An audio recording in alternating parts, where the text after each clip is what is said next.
appreciate your support. And I want you to spread the word that GPS is back on the air here on Global 99.5 FM. Let everybody know that the truth has a new home, and that new home is Global 99.5 FM. So, we are talking about Grand Bahama today. Today, Grand Bahama is all about you. Um, you know, Grand Bahama, we have a saying in the Bahamas, man, you can't catch a break. It seems Grand Bahama has been going through so much over the last several years that you're wondering, like, what's going on, man? They can't catch a break. A lot of people are focusing on what took place as a result of Dorian and obviously the pandemic, which has affected us all. But unfortunately for Grand Bahama, their woes began long before Dorian and obviously long before the pandemic. And so, administration after administration, they come in with all these wonderful promises about what they're going to do to get Grand Bahama back on its feet. And everybody, has all this hope and that, it's going to work out the way they say it's going to work out. And then at the end of the day, we see where a lot of those promises go unfulfilled. And I'm not saying that it has not been for a lack of trying. I don't want to give that impression at all, because I know that successive administrations have, tried to make a difference in Grand Bahama, but it just seems that nothing has come to fruition. Nothing has worked. And so we are going to talk today about what will it take to get Grand Bahama back on its feet. That is what we're going to be talking about today. And especially all of our listeners in Grand Bahama, I want to invite you to be a part of this conversation today, because obviously you are, impacted the most out of this. And we would love to hear from you, to hear what you think needs to be done to fix the problem. So that's what we're going to be talking about on the show today. And the numbers to call are 326-0271, 326-0271, or 326-0272, 326-0272. And of course, you can WhatsApp us at 824-9952. 824-9952 is the number by which you can reach us via WhatsApp. And so the person who is going to be my guest today is no stranger to any of us, whether we are here in New Providence or in Grand Bahama. And we've been hearing him talk for years now about what needs to be done to fix the problems in our country. And, when he first started making his rounds on the various, talk shows, a lot of people listen to him and say, oh, this man is just off his rocker. He always talking foolishness. He always coming from left field, all this good stuff. But yet, more times than not, he is right on the money with his analysis. Right on the money. So we are going to be talking today to a gentleman who has some very direct and poignant views on what it's going to take to get Grand Bahama back on its feet. And producer, you have to tell me whether or not he is there, because I have yet to get on with my struggly laptop. So he's there? He's not there. Okay, he told me he's there. So let me WhatsApp and tell him.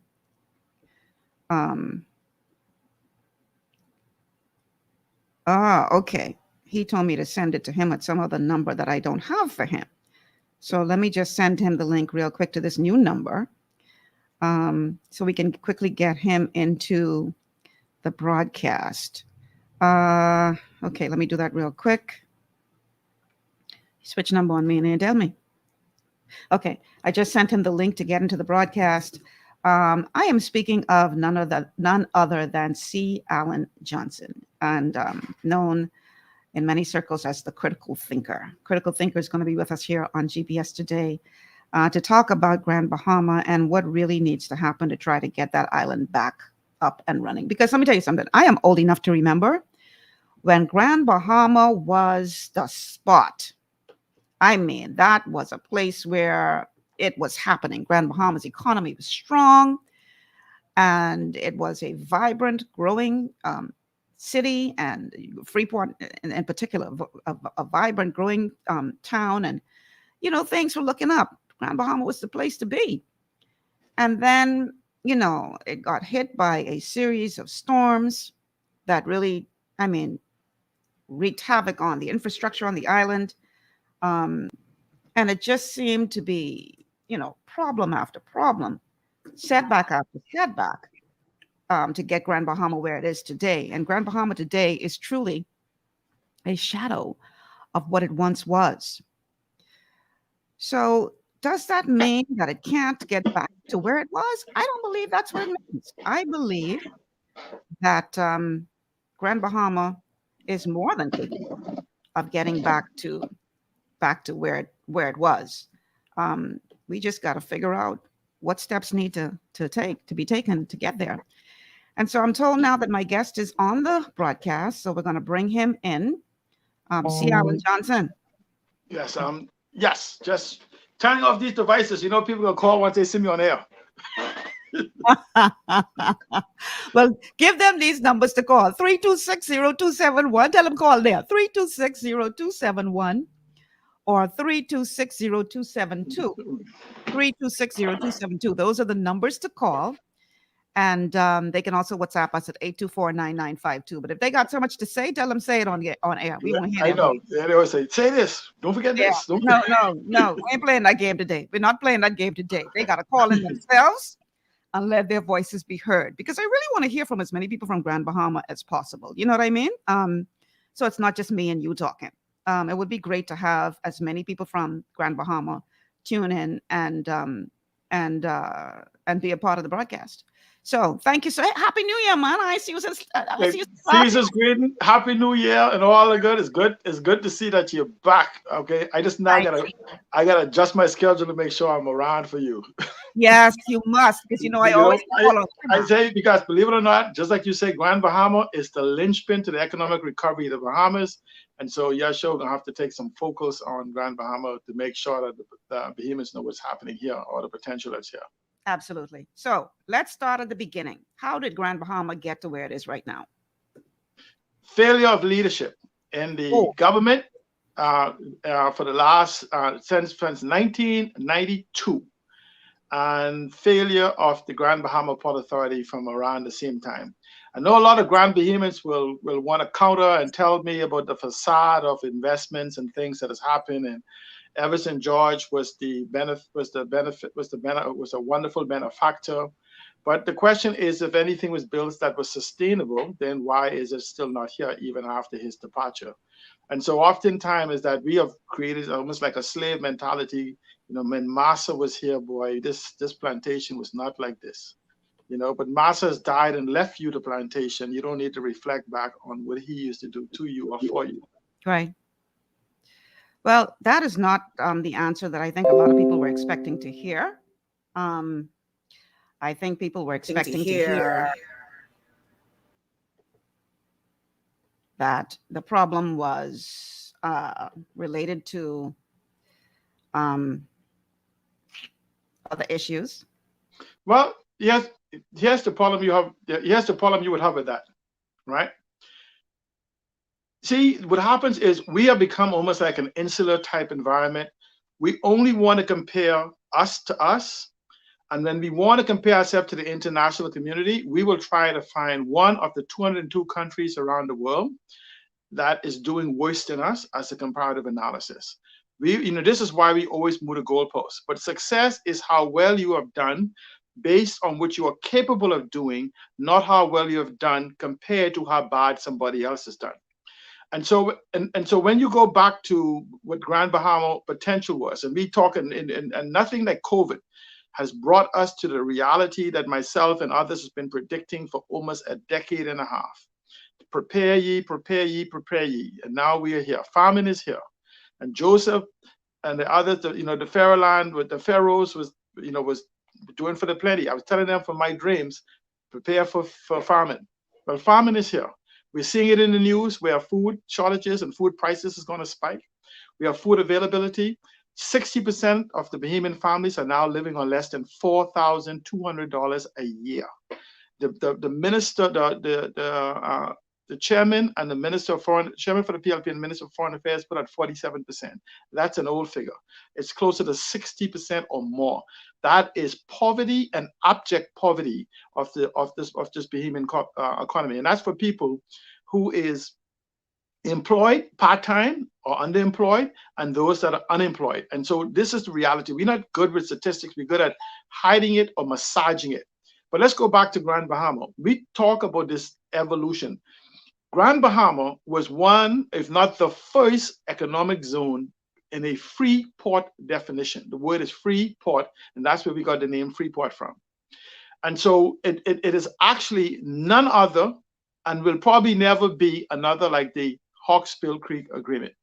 And for those of you pseudo experts, and I'm saying this for you guys, you pseudo experts who repeat what people tell you about the Hawksbill Creek Agreement being amended and changed under Hubert Ingram or under Perry Christie and everything, it has not changed. The Hawksbill Creek Agreement is a law, and you cannot change law unless you strike it down. So if the law still is there, then it's not been changed. What has happened, however, is the Hawksbill Creek Agreement called for some actions to take place, similar like municipal government, land registry, and the works. The problem is the Hawksbill Creek Agreement also implies that no law should apply to Bahamians in Freeport that doesn't apply to Bahamians all across the Bahamas. And that's why we will not get Freeport. Freeport is known as the grand deception of the economic empowerment of Bahamians, because Freeport has the potential of, and we like to refer to Singapore and all these things. Alan, give me a second. We have a caller on the line, and I don't want to miss the caller. Okay, go ahead. So let's go to the caller. Caller, welcome to GPS. Caller. Hello? You're on the air. Go ahead. Hello? We can hear you. Go ahead. Yes, I heard that question was, because my name is Johnson, Giles Johnson, and I phone to your panelists and yourself. Mm-hmm. And the question was asked about Freeport, and I just wanted to just make one little statement. The reason why I feel like Freeport down, it ain't really the government, And he mentioned the word leaders. I feel like the leader of every country that comes under the pledgement. Leadership. On God said over, listen me, God, when God appointed Solomon king, the first thing he did, Solomon, he came with the temple from confessing and praying. He said, listen me, God, my glory going into the temple. 1 King 10 and 18, 8 and 10. He said, listen me, God, when the glory went and the king couldn't go in the minister, he turned and said, Solomon, guess enough for you to lead this country as a king. It need to be balanced. Church and state got to work together as one. And that's where the linkage went wrong, when church is not bringing forth. When I say church, I'm in the building. Every king has someone God have assigned to instruct them how to lead their minds, because there's evil everywhere. Confusion, jealousy, envy, and fighting, killing, and stealing. Guns and pen and paper cannot control that. That comes from the great leadership who could submit himself to the law and the principle and the precept of God. And Freeport had plenty pride, so God had a humble Freeport. For me, as a young boy, Freeport was very up there. It's very up there. But when I went to live over there, it's like pride. Pride got them. So pride bring humility. And Freeport is going to rise back again, But God just had to put it in the way that His word could be established back in the hearts and the minds of the people. Tell him don't hang up. Okay. And to get in the hearts and the minds of the people, it must first hit the leadership, which is in high place, which is church and state. They got to recognize the power and the will of God. Okay. But so let me just say to you, right?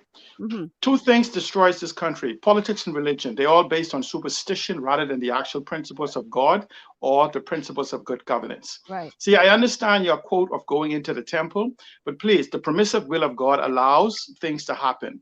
But for you to claim that God has appointed this so-called leadership in our country over the number of years, direct appointment and direct direction, is absolutely garbage. With all due respect, I'm simply saying to you. So, Let me finish. I listen to your point. Just as I'm saying to you, right? All right. There's a principle. There's something called biblical principle for governance. But oftentimes, when we begin to try to emulate 2,000 and 3,000 years ago, you miss the point. The Bible is also about godly principles for practical living, okay, and its application of its process. And so when we try to do these analogies of so-called Saul and this one and Joshua and everything else, it is purely out of context, and that's religiosity or whatever it is. And so essentially what I'm simply saying is, if we want to abide by godly principles, then we can do so. But please, let's not blame God or the absence of God, because God is never absent or separate us from what our will is. Nothing, sir. You take it out of the context. I really think we to the world known as a Christian nation. Please. We saying one thing, we're not productive. So we are not a Christian nation, neither do our constitution say so. I say you should we saying. I'm not saying we are. Okay. Please listen to me. But right, that's what I'm saying. No, sir, everything that runs in a nation called evil, called a spirit. And the deal with the spirit, flesh and blood cannot handle this, all right? And if you could be a leader in any nation, you cannot listen to pencil and paper. You said the letter. I know, we got spirit of alcohol, spirit of prostitution, spirit of theft, spirit of everything. This is religious. So I see. Gentlemen, we can all sing together, but we can't talk at the same time. Go ahead. Give me a chance. If he keep coming with this religious talk, I'm not talking with religion. I base it on salvation. We are about to face our 49 year of independence. The government already getting part and do what they can do. I'm not saying put our trust in arm of flesh. I'm trying to say either God can be God, Yahweh, Elohim can be God over this nation and within this nation and abide by this. The word made all things, not pencil and paper and our thoughts and our philosophy and so forth. Push that aside. That's garbage. What I'm trying to say is this. We celebrate the next independence. This nation was never consecrated back to God when all the Cajun and all the Bahama Island come together and repent. Joel chapter 2, he said, then I got to do a new thing within the land. Because they all my people, came back to their not the people. Okay. That's what I'm saying. I don't want to become a religious debate, but see, again, out of context. He said, no, but I'm saying to you, just, Michelle, I'm finished with him. See, because you will keep going in circles with him. See, that's the problem. When the Bible said, if my people... Hold on. Papa.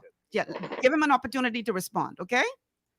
See, I believe in context and everything, right? And I don't want to spend the entire time because I am also a student of the Bible. And so when he said, if my people will turn from their ways, wicked ways, he didn't say if the people. My people is a select group of people from amongst a whole larger group of people. And so again, we could go in this whole religious blaming everything. And this is what we do. We want to blame God for our success and the devil for our failures. And so we must accept responsibility for the actions we take and the decisions we make. The permissive will of God, if anyone to argue, allow the leadership we choose. God didn't choose the leadership for us. He gave us the free will to choose the leadership based on our collective intelligence or whatever the decision is. And so I don't want to have a religious debate. I want to talk about Grand Bahama because Grand Bahama is a part of the entire Bahamas. And so to imply that God is punishing Grand Bahama would mean that God is punishing the Bahamas. And I don't believe that. Okay, so let's get back to the main topic at hand, which is what is it going to take to get Grand Bahama back on its feet? Now, you say, C. Allen, that you had made some recommendations, or not just you, but people had made recommendations in the past that really, weren't heeded. And now we are facing famine, and now we see where these recommendations, if heeded, would have placed us in a better position than where we are right now. So my question to you is, let's talk about some of those recommendations. What are some of the things that you think we could have done and should have done to put us in a better position now as it relates to where Grand Bahama is at? The primary goal was the digitization and digitalization of the economy. Digitalization is turning things digital. Digitalization is actually use of digital technology. The Bahamas, before I came home in the late 1990s, the Bahamas was considered for the 10th largest data center in the world. because we dragged our foot and we did not pass particular laws for IP protection and other things, because of some companies in the country that was abusing the intellectual property of the United States and others. This is why today you can't get certain things on YouTube. You cannot get Netflix and other things from the United States, and you have to settle for Spanish, is because we were pirates. We were still practicing piracy as a national position.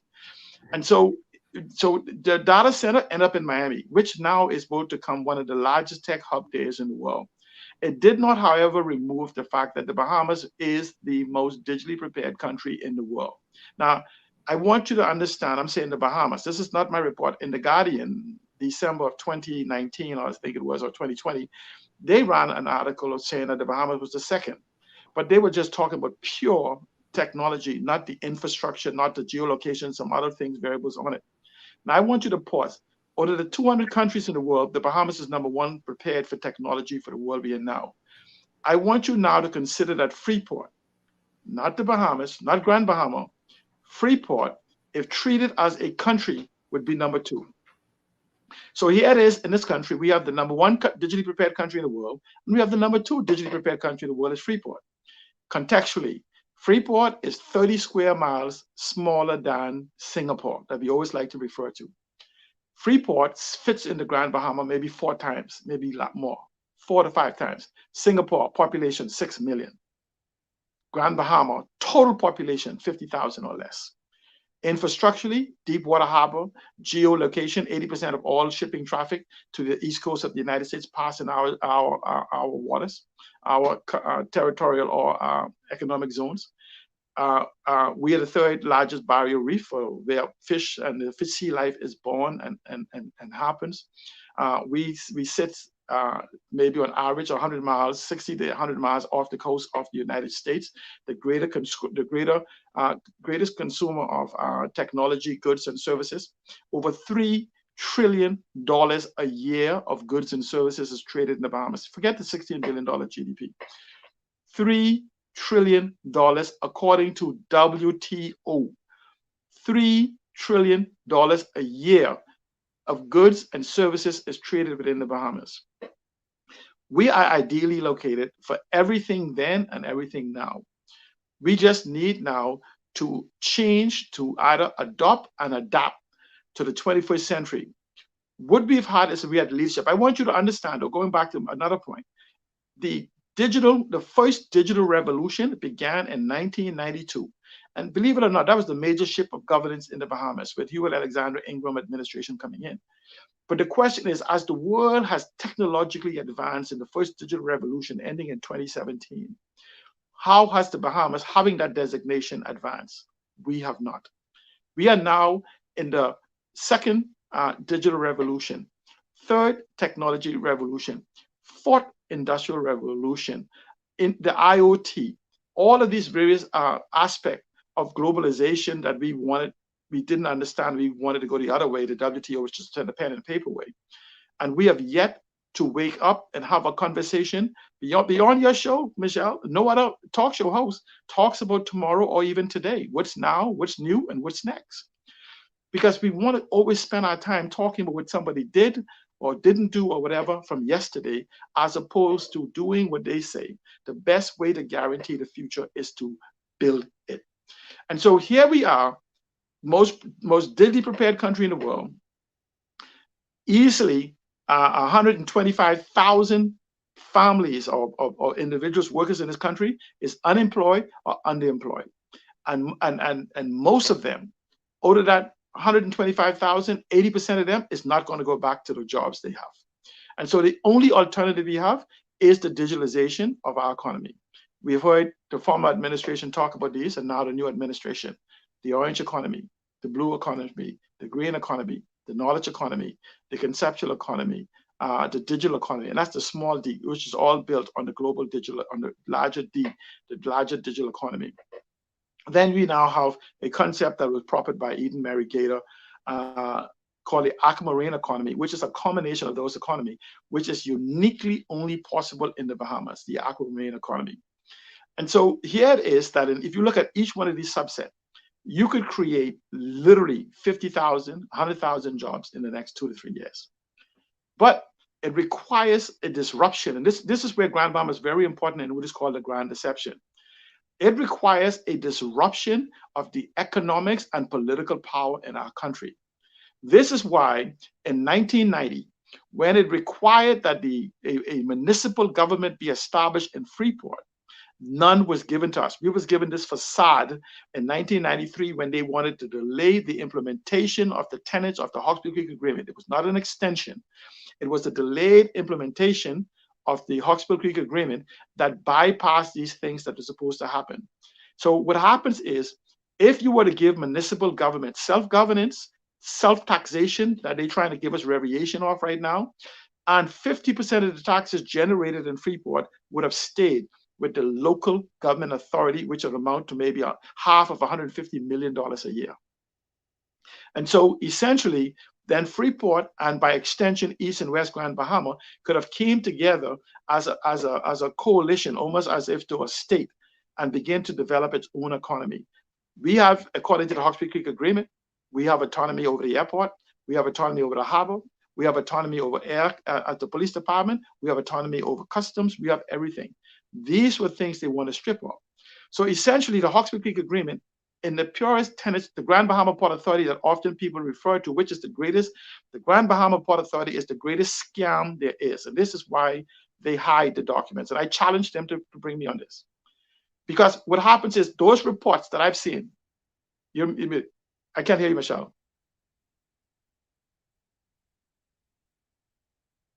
This back to the stream. We have to take a break. Can you hear me now? Okay. Yeah, I can hear you now. Okay, perfect. So we're going to take this break.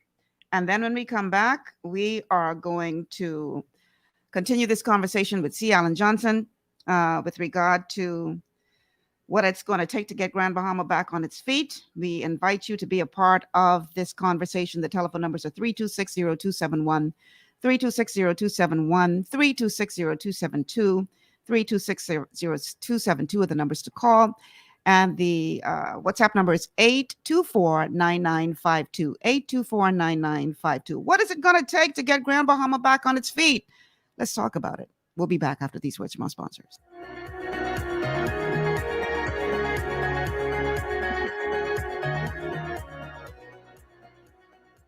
Global Paradigm Shift will return after this.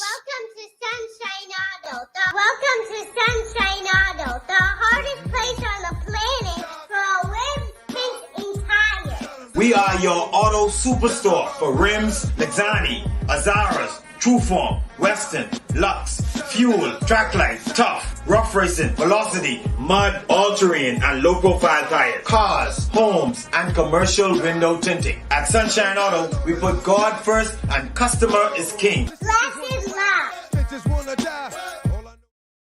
Host Jervon Hunt is on every Friday evening at 4 p.m. Listen in to the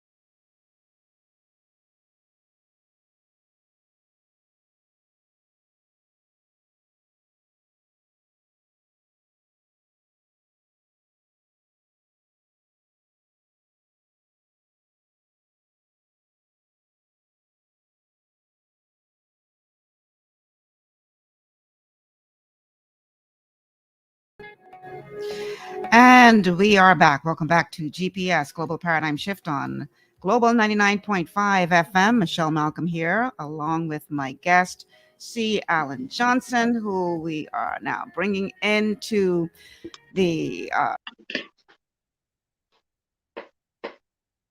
You're muted again. Leave this camera up, okay? C. Alan... So you muted again. Okay. Okay. All right. So, C. Alan, you had some very interesting things to say prior to the break when we had to sort of interrupt you mid-thought about what you think are the steps that we need to be taking. And, I want to hear some more on that, but I want you to break it down, step 1, step 2, step 3, step 4, etc. But before we do, I just have to let you guys know about a special promotion that is going on with Dairy Queen. Impress your bae this Valentine's with a DQ photo cake and a personalized message, or a heart-shaped Cupid cake. Photo cake orders must be placed and image received 24 to 48 hours in advance. So hurry up and order now. Say I love you this month with DQ. You can check out any of their locations. All right, C. Allen, let's go. Step 1. Step 1, stop the divide and conquer mentality that the politicians have adopted to you. When they go to Lutra, they tell you it's no longer the Bahamas. We only need to talk to Lutrians. When they go to Mayaguana, they tell you we only need to talk to Mayaguanans. But understand, it's one treasury, one government. We are all involved in input in its development. So when we begin to speak about Grand Bahama, let's demand informed debates concerning what Grand Bahama is and what it's going to be, and stop allowing them to tell you on New Providence or Abaco or Andres or Eleuthera or Cat Island that you have nothing to do with what happens in Grand Bahama. Grand Bahama is directly integrated to your economic future and that of your children and grandchildren and great-grandchildren. That's number 1. So start demanding the economic strategy from the Ministry of Grand Bahama, the Minister of Grand Bahama, and the Minister of Finance, who is responsible for the economic direction of this country. No more talk about what the potential is. No more talk about what your ideas are. Bring implementable, executable strategies that we can begin to have a discussion of exactly how we're going to do it, who is going to do it, and who is going to be involved. Nothing can happen economically on New Providence to stimulate the economy in such a manner to bring back 125 to 150,000 people in the shortest term back into the economic pool. New Providence is maxed out. The concept of mega hotels is dead. Okay? COVID has changed that forever. And so we must adopt and adapt to the new reality of hospitality and tourism. First of all, hospitality is what people experience. Tourism is what people do. Okay? Sports tourism, religious tourism, medical tourism, those are what people do, and hospitality is the experience that they have. So we have to look at both, combining them back together. We used to do sun, sand, and sea and service. A survey in 2009 and again in 2016, 2017 said that we still have sun, sand, and sea because they haven't went anywhere. However, our service have gone out the window. We have other surrounding countries beating us at what we invented. Okay? Now, we also now, in demanding that economic plan, step 2, is come to realize the truth of what Grand Bahama is and get through the veil of the grand deception. The Grand Bahama Port Authority does not exist except has been indoctrinated into the minds of Bahamians and marketed by those who are ill-informed, repeating information, and those leadership who want you to believe they still exist. Example, if I had peas and rice, and you came to the table and I said, sorry, we out of peas. I sold the peas, I sold the thyme, I sold the tomato paste, I sold the salt, and I just put a bowl of white rice and says, just imagine it's still peas and rice. You'd think I'm a crazy person. Well, that's exactly what you're doing with the Grand Bahama Port Authority. The Grand Bahama Port Authority is a combination of things. The power plant, the water system, the maintenance system, the whole combination of things. They have stripped all of the assets of the Grand Bahama Port Authority, and they lie in Cayman Islands, where they have been sold, relies in the Cayman Islands. So Grand Bahama, when you want a license for Grand Bahama, you must go to government and get a government license. Yeah. Then you go, yes. Stick a pin in that. We have a caller on the line. Caller, welcome to GPS. Hey, thank you. See, Alan, my boy, I like this. I want to ask you, well, first I want to make a comment. It has been my research and it's showing that there's a direct correlation between the crime we're experiencing in the Bahamas to the number of voodoo churches that we have popping up. And it seems to be the more churches we have, the more crime. So that's been my research, and I could prove that. Did you just say voodoo churches? Sorry? Did you just say voodoo churches? Yes. Okay. Okay, because they're now practicing it in the cemetery, and it's a church. Okay. And it's directly related to crime. But that's not what I want to talk about, because we could deal with that later. Yeah, that's another show. See, Alan, this Port Authority thing where you can bring in duty-free, why can't we just, if it's true, why can't we bring everything that we want to bring to the country in Freeport so there's no duty paid on it, and then distribute it throughout the Commonwealth? Is that possible? No, it would be illegal. But let me explain the duty-free concessions. The duty-free concessions is only for goods and services that is incorporated into your business. It's not for selling or disbursement. If I want to bring a vehicle for my business, I want to bring a hammer, I want to bring whatever I can incorporate within my business. That's where the duty-free concessions is. And I want you to notice a key word you said, duty-free, because we have a facade running in Freeport on this garbage called bonded, which is garbage. That's not what the Hospital Agreement called for. Again, modification of the truth. It's almost like the devil. He never lie to you. He gives you an alternative truth. So the duty-free is when you bring it in duty-free, not bonded, tied up somewhere, and you incorporate it into your direct use of your business. But anything that is being directly consumed by the public, sold to the public, is not duty-free. However, you can bring them in duty-free and pay the duty upon selling them when you dispose of them. So this is where it becomes a free economic zone of what it is. The government of the Bahamas, however, have the authority to declare anywhere in the Bahamas an economic zone. The same way they declared it in Abaco, the same way they declared it in East Grand Bahama and West Grand Bahama, because Grand Bahama is not duty-free. Freeport is. However, at this time, we have an economic zone declaration because of Dorian that makes everything with some limitations duty-free to this island and duty-free to Abaco, where there's building supplies, home supplies, and various incorporation. But going back to the purity of the Hospital Creek Agreement, yacht and cars and vehicles should be incorporated in.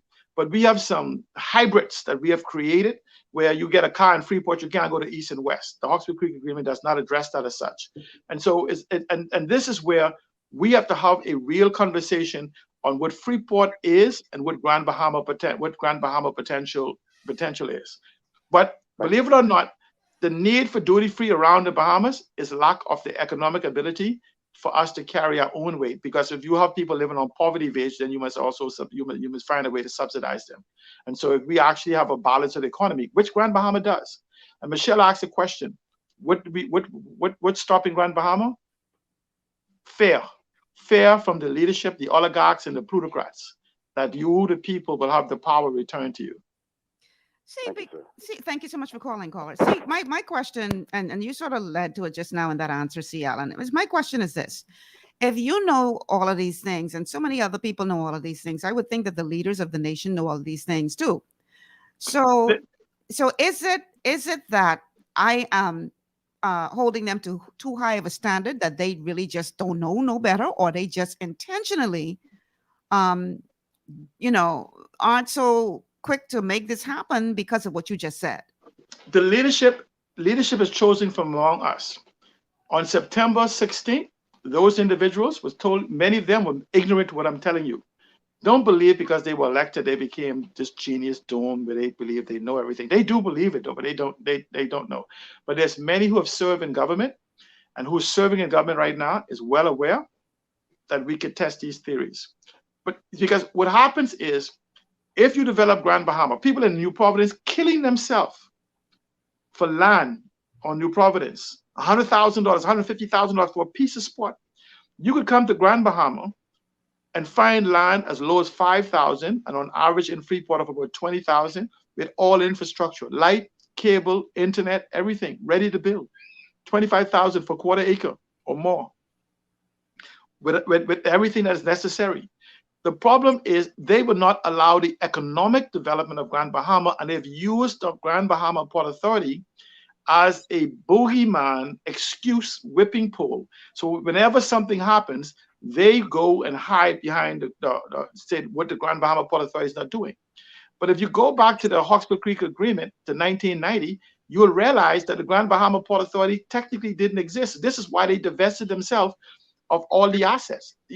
So there's a number of things we need in Grand Bahama, but the most we need is understanding from the pseudo intellectuals that want to tell you what Grand Bahama is without understanding what it is. But here's we go back to the leadership not knowing. If you go back to Plato's allegory of the cave, where people were born and chained into the cave, looking at the walls, only seeing the shadows of the light from the outside or the fire shining on the wall. So they made up names of what this is, dog, cat, whatever, based on the shadows.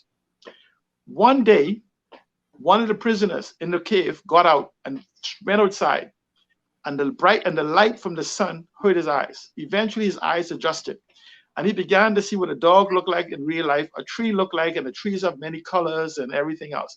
And he saw the whole outside world from outside of the cave. And being excited to go back into the cave and let them know that that shadow on the wall is not a tree. A tree has many colors, it's not gray. And so the leadership who had taken control of the cave and got to distribute the food and everything else whispered among the other cave dwellers, don't listen to him. The sun have driven him mad, and he's a madman, and we all happy here, and things are gonna function. That's myself and thousands of others who have made it out of the cave. We call it the intellectual capital that's left the Bahamas, and have refused to come back into the cave because they know leadership will be continued chosen from many who don't know there's some light outside of the cave, and some who have made it to the door and are using that knowledge to be kings and queens among the cave dwellers. Somebody sent us a WhatsApp message that says, y'all all see why the Bahamas the way it is. He been to school, no insight at all. He has too much head knowledge. As a nation, we lost by religion and pen and paper. Mr. Wisdom, he too educated. Isaiah 55, 8-9. Even God, repent, he made Saul king. 1 Samuel 15, 10, 11. Even God repented. Do you have any response for that, C. Allen? More religious joke, purely out of context. This is where, it's amazing that they'll choose certain words. Why don't they go to choose some things in Deuteronomy where you're supposed to sell your daughters and keep slaves and all these other different things?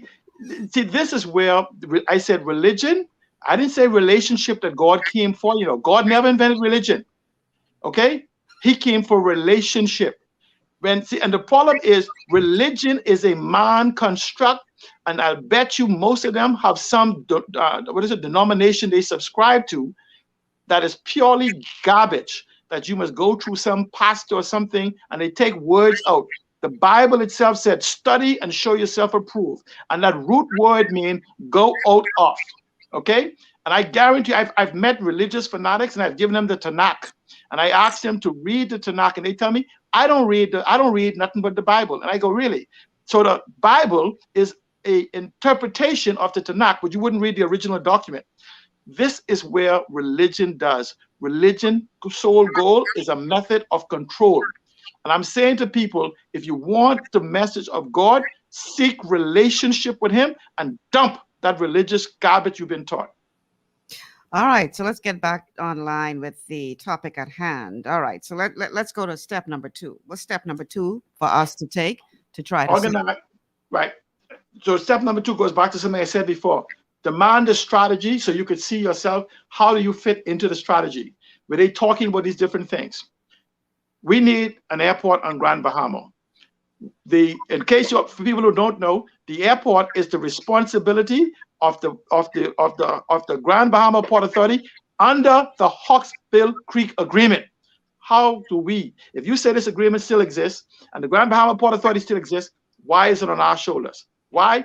Because the Grand Bahama Port Authority has no life except for the extraction of wealth from businesses through license fees, for which they bring no value. And I ask people, name one thing the Grand Bahama Port Authority has done on Grand Bahama since 1990. Name one. Don't tell me the harbor. Government brought that here. Don't tell me the hotel. Government forced that here. Everything on Grand Bahama, the Port Authority shows up for ribbon cutting. Listen to me. If you have today, because of the economy, if the government was to have a letter opening the Port Authority will show up. See, so what I'm simply saying is that we must now demand a strategy to be revealed and stop with the excuses. And if you don't know how to dispute the excuses the leadership going to say, find someone that does. Because the problem is that and I hear people say, Grand Bahama is only made for an industrial. Do you need me to go to the 16, 17 hotels was on Grand Bahama? The Light, the Jacktar, the Holiday Inn, the Memories. Grand Bahama was a tourism town. It still is. Was, yeah. Okay, so these are these people who are repeating what they've been told. These Johnny come lately, what they've been told. And so what I'm simply saying is that what we need is the main thing, number two, a contextually correct conversation of the potential for Grand Bahama. We could move 60 to 70,000 people to the Grand Bahama in 2 years by simply adopting a new hospitality model. The very bed and breakfast we talk about, of bringing back the economy. We have the beaches. I mean, if you go for the land of Grand Bahama and government has the authority for those that have been blocked or been taken away to take it back in the interest of the people. Just quick sidebar, Michelle. For people who say that the Bahamas government is broke, no, we are more like stupid, not broke. Let's say we got 3 billion land, we say, or even 1 billion left. Mm-hmm. If we were to take 50,000 prime acres, assign a value, a development value of 300,000 to it, you got $15 billion right then and there. 50,000 acres. I want you to take 50,000 out of the 1 million acres. We have that left. We're not going to destroy it. This is developmental value. Put it on the blockchain, put it whatever. We raised $15 billion right then and there as part of a sovereign wealth fund. We're not lacking the resources. What we're lacking is leadership who don't bend and cower to the oligarchs, the plutocrats who have now set up as a class above them. And here's the point. We need to get over for Grand Bahama. If you want Freeport, get over the fanatics. They call them fans. For those of you all who like sports, you love this one. The fans, the fanatic. You buy your own T-shirt, you buy everything, and you cheer the team on. And when your team loses, you say, next season, we'll have our chance. Then you have the players. That's called the MPs, okay? They run around, they look to be drafted. That's why you have these third parties. That's the minor league looking to come up to the major league. Then you have the managers, and we call them a certain level of oligarchs and whatever else, and plutocrats who have ascended it from the political class. But you know what happens when you go to a football team? Very few, or to a basketball team, very few people looks at the sky booth. That's where the owners sit. You don't get to see them. You don't get to hear them. They determine who the manager's going to be. They determine who the player's going to be. And they determine what the fans is going to pay so they can enjoy a luxury life. And so we must break that, and we must become owners so we all could sit in the booth and have other people play and perform for us. And the best way to do that is the economic empowerment of Grand Bahamians. But the beauty is, even without the immediate sovereign wealth fund, billions of dollars is available today, right in the Ministry of Tourism and other places, billions of dollars in data that we could utilize to develop our entire economy of Grand Bahama. We could build 20,000 rooms, which will blow the construction industry away. We talk about affordable housing in the Bahamas, and I challenge the Minister of Housing to call me out on this, and the Minister of Investment. We could give away 20 to 30,000 homes to Bahamians for $0. See, like the PLP sign, $0. So what happens though is either they are unaware or willfully ignorant, because ignorance can be cured. And so what Bahamians simply have to do is first begin to believe in us, believe in yourself, believe in me, believe in us. And so I know we've been beaten, we've been lied to, we've been downtrodden, whatever. But when somebody tells you something, don't say, oh, he talks too much, he knows too much. You don't call me a liar. Go to your leader. Go to Mr. Philip Brave Davis, Chester Cooper, Fred Mitchell, all your leaders, and demand that they call me a liar or ill-informed or ill-prepared directly. Have them answer me directly. See, because you're saying, I don't feel like he knows what he's talking about. feel? Do you know that I don't know what I'm talking about, or you feel it? I don't go with feelings, man. Even Jesus says, I came to free the captive of the five senses that will get you, make you wrong. You don't believe everything you see, hear, smell, and taste. It'll deceive you every single time. Develop the spirit man who can decipher between them all. See, so the problem is that we have been dumbed down, led astray, bamboozled, and whatever else. The third thing for Grand Bahama, stake your claim. If you stake your claim, if you stake ownership in it, you will have more in tune to demand ownership, better ownership takes place, or your involvement in your ownership. Okay, there's enough land, like you say, more than enough land for us to develop Grand Bahama and move. But here's another key point to that, though, Michelle. Well, If you I want you to stick a pin in that because Okay. we have to go to a break, and I don't want you to get started on a point and then have to stop midway. So let just stick a pin in that. But I want to, before we go to the break, I want to say that uh, got to shout out one of my sponsors. You know, ladies, Valentine's Day is right around the corner, so you got to get ready for that special event. And guys so too. I want to. Well, this one just for the ladies, okay? This one just for the ladies. Ladies, Okay. you can actually check out Unique Hair and Nails and Beauty Salon, boutique as well, on Blue Hill Road South, where you can go and get yourself all dolled up. You can get relaxers, treatments, weaves, pedicures, manicures, acrylic nails, child's polish, even church clothes, casual clothes, and date night clothing in their boutique, which is immediately next door to the salon. And trust me when I tell you, they have some fabulous stuff in there. They're all the way on Blue Hill Road South. I want you to check them out. The telephone number to call 5564055 to schedule your appointment. And then, guys, when it's time for you to take them, your loved ones, well, the ladies might want to treat the guys as well, somewhere nice for Valentine's Day to get a wonderful meal and a great atmosphere.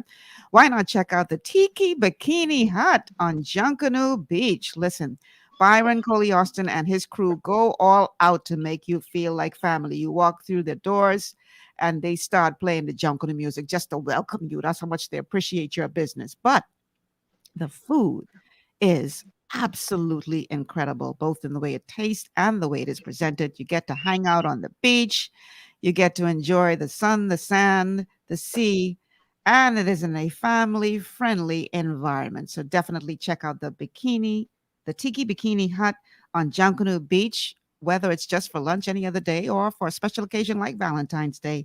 They would be happy to make you feel right at home. Okay, we're going to take a quick break. When we come back, we'll have more with C. Allen Johnson. We're talking about what is it going to take to get Grand Bahama back on its feet. Lord knows it's been on its back for too long. So that and more on the other side of the break. Stay with us.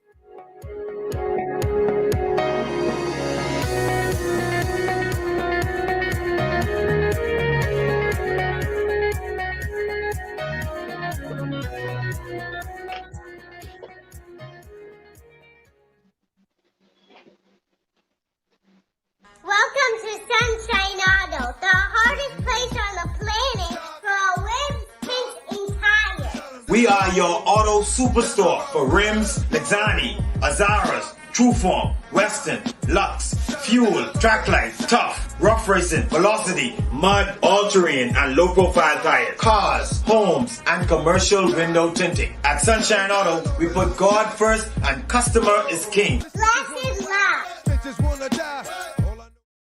You know the man. You just don't know. And he's waking you up weekday mornings from 6 to 10. Stop playing. This is the home of the Steve Harvey Morning Show. You best believe that. It's our very own Steve Harvey. Elba might possibly be the next James Bond. Ain't nobody told Tyrese that.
And welcome back to GPS Global Paradigm Shift on Global 99.5 FM. Michelle Malcolm in your company. Thanks so much for tuning in to our show today. And I want to shout out another one of our sponsors before we dive back into the conversation with C. Alan Johnson. The Balloon People. Yes, the Balloon People on Soldier Road. Soldier Road, that would be Soldier Road West. Yeah, heading towards Blue Hill Road. The Balloon People have a deluxe special going on now for the special person in your life. You can get helium or air balloons, and they also have greeting cards, chocolates, and free delivery within 2 miles. Prices start as low as $55. So, if your budget a little tight, you could still take care of your bay. So check them out. Pineapple Bay Plaza, Soldier Road West. Call 677-8677 or WhatsApp 822-1254 to get yourself sorted out, because you ain't want to be in the doghouse for Valentine's. That's not an option, right? So we are talking to C. Alan Johnson, our guest today, and the topic is, what in the world is it going to take to get Grand Bahama back on its feet? Lord knows they've been catching it a little while. Back in the day when things keep going wrong in your life, you say, my God, I must see tea from the church. Who in Grand Bahama tea from the church? I'm just kidding, y'all. No, but seriously, Grand Bahama has been going through for a long time, C. Allen. And, the sad thing is, election after election after election, Grand Bahama gets a lot of representatives, who should know what y'all going through. Many of them from Grand Bahama, they know. But you would think that all them representatives in the House, that you'll see some kind of progress. But it's like they get in there and then they just drink the Kool-Aid. No, because again, they only get recruited onto the team. They don't get to make decisions. The managers even see. Do you know a player don't even get to decide who gets to play? The managers do, and if the owners tell them who gets to play, who don't get to play. So they choose the manager choose what's in the team owner's best interest. So who are these owners you're talking about? Who are the owners in our? No, they're both in the Bahamas and outside of the Bahamas. Those are the special interests. This is why we talk about this $16 billion economy, right? We talk about this $3 trillion. There's 250,000 companies in this country, all for the purpose of moving money and assets around the world that we don't get the benefit. Changes that is necessary for us as Bahamians to benefit is a disadvantage to them. Notice there's as much companies as there are adults in the Bahamas. But if we are to own this company, there's no benefit in them being here except a few lawyers and law firms. And believe it or not, law firms in this country control the judiciary, control the courts, control everything. Okay, look at where the appointment comes from, look at where the QCs come from, and look where even the MPs who get nominated come from. This is a select group. Only the people can disrupt what is going on. This is the one time in history that we as a people have the opportunity to disrupt what has been happening for the last 30 plus years in the Bahamas and Grand Bahama as a whole. But Grand Bahama is a linchpin for that to happen because we have the landmass, we have the infrastructure, we have the place for the airport. Don't mind that rundown airport we paid a few $1 million for, The second or third largest airport in this entire region is on Grand Bahama that they don't want to talk about in East Grand Bahama, the former Air Force base where the shuttle was designed to be landed. I don't know if it's designed. I think the shuttle even landed there on one time. Okay, it's in East Grand Bahama. Nobody wants to talk about it. No one's want to talk about that. They don't want to talk about the second one also in Mayaguana. They sold you a lie in a bill of goods about Mayaguana being a dump. Mayaguana was the base of operations for when they were having the Cuban Missile Crisis. We are well poised, infrastructurally and otherwise, to do whatever. That the problem is this: the Bahamas is controlled by keeping the people centralized on this place called New Providence. This is why no economic policy happens outside of New Providence. But here's why: because they have grabbed a hold of the economic vehicles in the Bahamas, more so influencing the bank and the financial policies. But COVID has accelerated what was expected to happen between 23 and 25. You hear them talk about DeFi, decentralized finance, and fintech and everything. We have no longer need for the banks. This is why, listen to me, I'm predicting to you, I said this about 2 years ago on your show. But within the next two more years, probably 75% of the banks we know in the Bahamas will be gone as we know it. There'll be 1 or 2 Scotia Bank locations, 1 Royal Bank locations, everything. The world is moving to digital. And so this whole concept, this is where we fight. This is why we have this facade of fintechs going in the Bahamas, because a real rollout of the sand dollar and fintech will show you the need for banks is irrelevant. Use sand dollar as an example. You put $500 in the bank, and they start taking $5 and $10 a month from you. You put $500 in your sand dollar account, which is the same as the central bank, because they're the regulator and protector. Nothing is taken out of your account, not a dime. Okay, you could pay every bill in the Bahamas could be paid with a sand dollar, which is the digital currency. But what happens is DeFi also allows you to reach outside of the Bahamas for mortgages. You can literally go and get a mortgage, a zero interest mortgage, and I challenge people to call me up, check me out on this, zero interest mortgage, or and I want to. I'm not going to complicate this because we're going to do a show maybe next week on how to finance a home with zero money down and zero monthly payments. Yeah, I think everybody want to know that. Right, and we no, they will. And you'll be amazed at the same time that you'll revitalize the construction industry. And even for those that kind of government is doing these homes, right?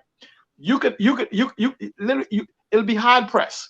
Imagine a mortgage where no lawyer is needed, where no real estate agent is needed, and no bank is needed. This is not fantasy. You can Google this and find it right now. It exists today.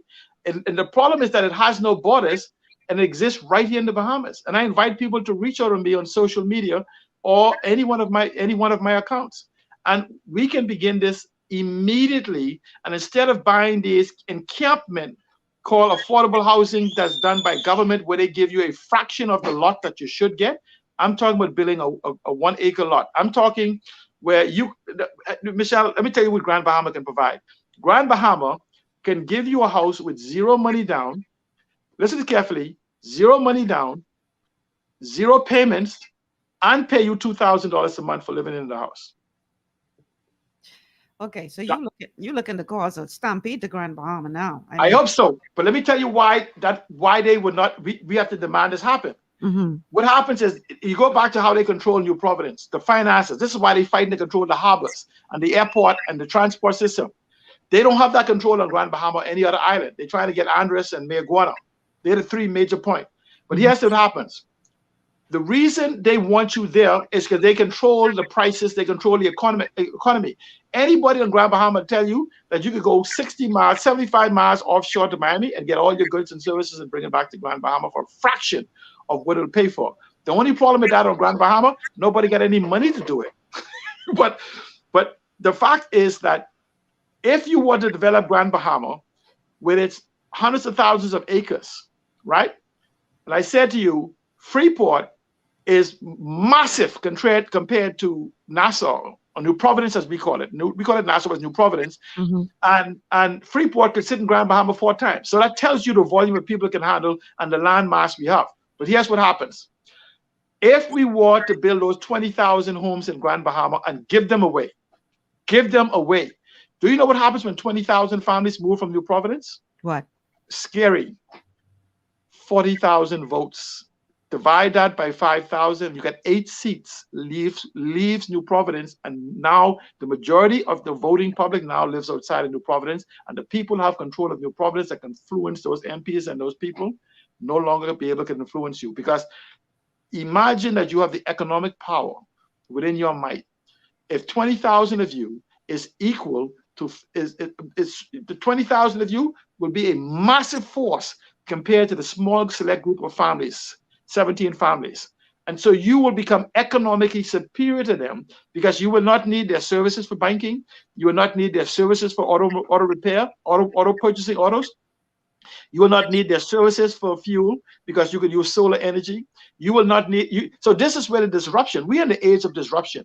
The Bahamas is poised. In fact, this very idea of the DNA was the principle for which these things, this conversation was started under. It never matured because they sought to become part of the master's tool as opposed to standing out. And all the third parties, they grab pieces of information and they run with it. Many of them can't explain it to you, though, but they play on the ignorance of the Bahamian people. The leadership is no better than would be up there. They play on the ignorance of the Bahamian people who wants feel good. Hope is the new dope in the Bahamas, We got nothing but dope dealers posing as leaders, selling hope. But going back to what Grand Bahama is, you take Grand Bahama and begin to relocate people who just have the desire for economic independence and to be involved in the economy of the Bahamas, and they will break the back of the oligarchs. Because why? Because you will now send 8 people or 13 people or 15 people from Grand Bahama that will vote the way Grand Bahamians want to vote. And we will begin to influence what happens because other people on Cat Island and Long Island and Mayaguana will look to Grand Bahama and say, we want to be like them, not New Providence. And they will join with Grand Bahama. They will join with Abaco and others for the economic independence that the 21st century now avails to all Bahamians, if only they're educated to what digitization has done to the global economy. And actually take an opportunity to actually own it and make sure that the proper laws are put in place and the resources, such as what sits in tourism, such as what sits in the in the Prime Minister's hand. Don't mind him hiding the Prime Minister. The power is in the Prime Minister to change the Bahamas in 24 hours. The power, yes. With all due respect, you're talking about digitization and all this kind of. We can't even get an educational platform that could stay up long enough. You know why? Because Please, we don't want to fix it. We don't want to see. Let me say something. Technology, just pause. Let me show the power of education technology, because this goes from the cradle to the grave for education. What was happening today over the last 2 years from the previous minister and the current minister, they're not to blame. What they're to blame for is accepting the willful ignorance, arrogance of ignorance from the people who is advising them. Because Glennis Hannah Martin, the Honorable Glenn Hassan Martin, is repeating the same thing in a different way that Jeffrey Lloyd did. That means the same. They whispered in Jeffrey left ear, they're whispering in her right. But here's the problem.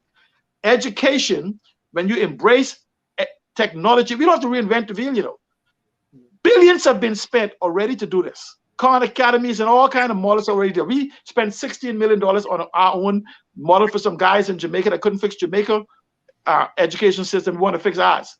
But we have a small enough demographics of 100,000 people. What education? That's what education does. Today, all we can do is use technology right now to assess where a student is. They're in grade 5. Okay. Right. Let me give me 60 seconds. Because we have a call on the line. Okay. Let's take the call and come back to education. Yeah. All right. Caller, welcome to GPS. Hello. Is this Outland Body Show? Sir, this is Michelle Malcolm. I know I don't sound nothing like Ortland Bodie. No, I'm sorry. Welcome to GPS. I'm sorry, Michelle, because guess what? I guess you recognize the voice, right? I'm not sure that I do. Yeah, but what happened is I didn't even listen to the radio all year.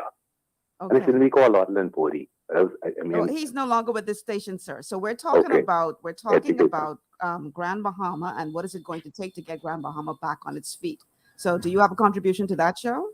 Well, to get Grand Bahama back on its feet, mm-hmm. First you got to start with removing all of the deception.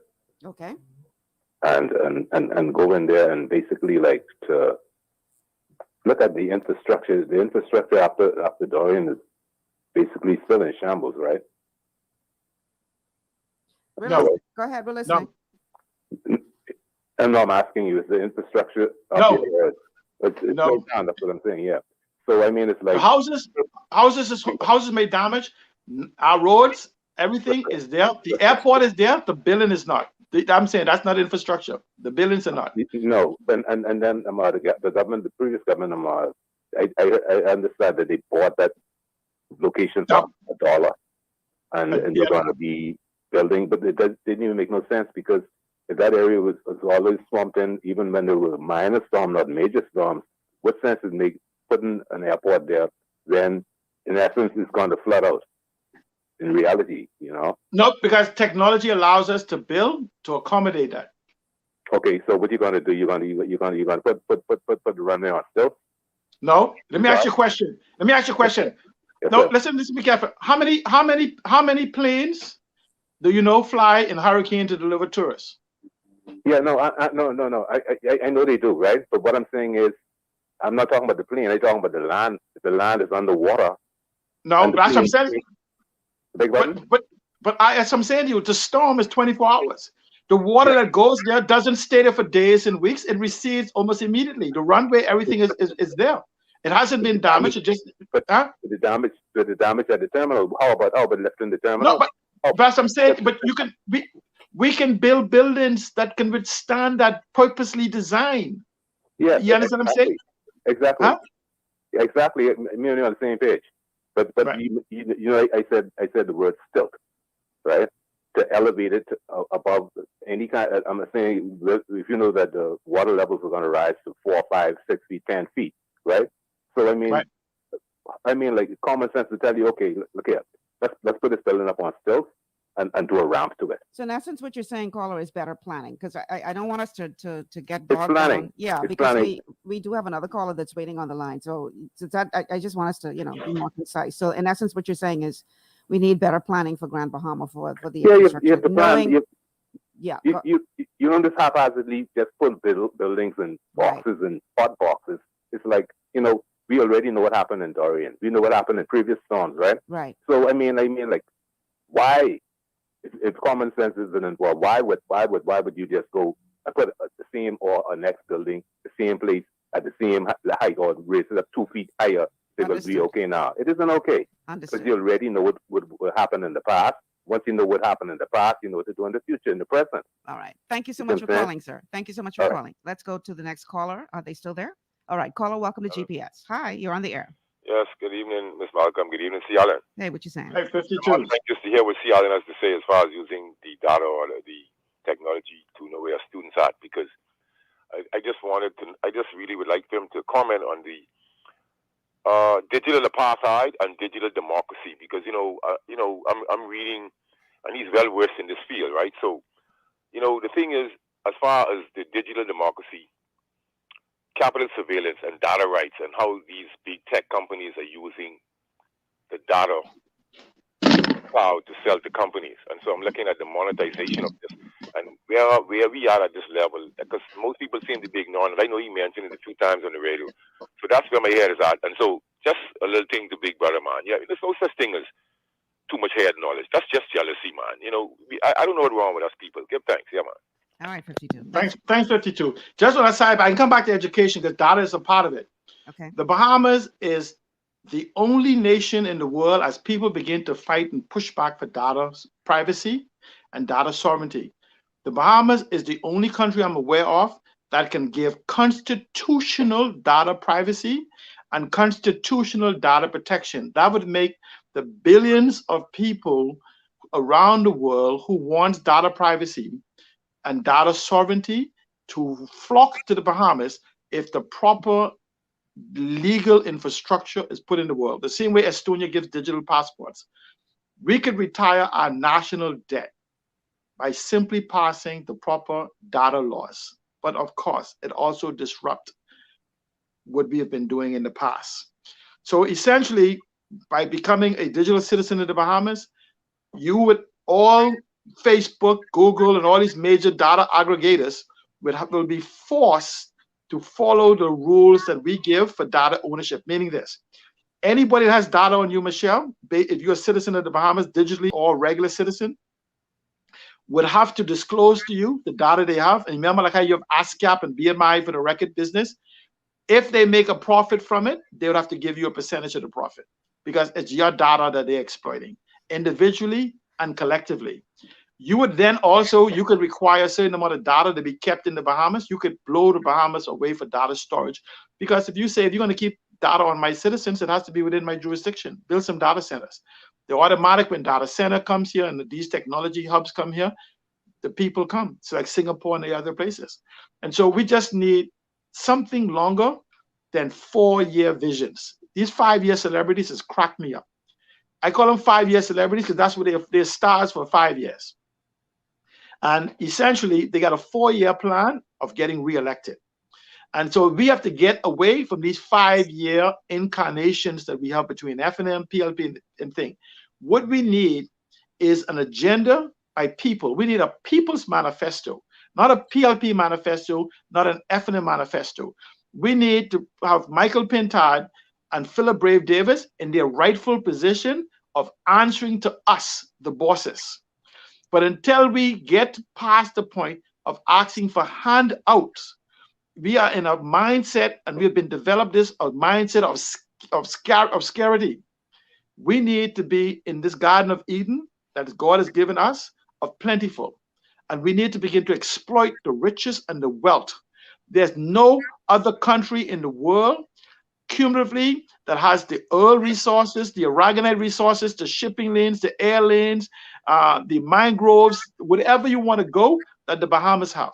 No other country in the world. And so the problem is they've convinced you that you don't own nothing. They've convinced you that you need money. They've convinced you that you need to give your resources to somebody else who will give you a percentage back. Let me use an example. If you was to win $1 million today, would you take it to an investment firm and say, here's the $1 million, give me back 15%? If you wouldn't do that, then why would you give away your natural resources and say if you get 15%, 20%, you'll be okay? You'll be a mad person. You pay people to manage those things for you.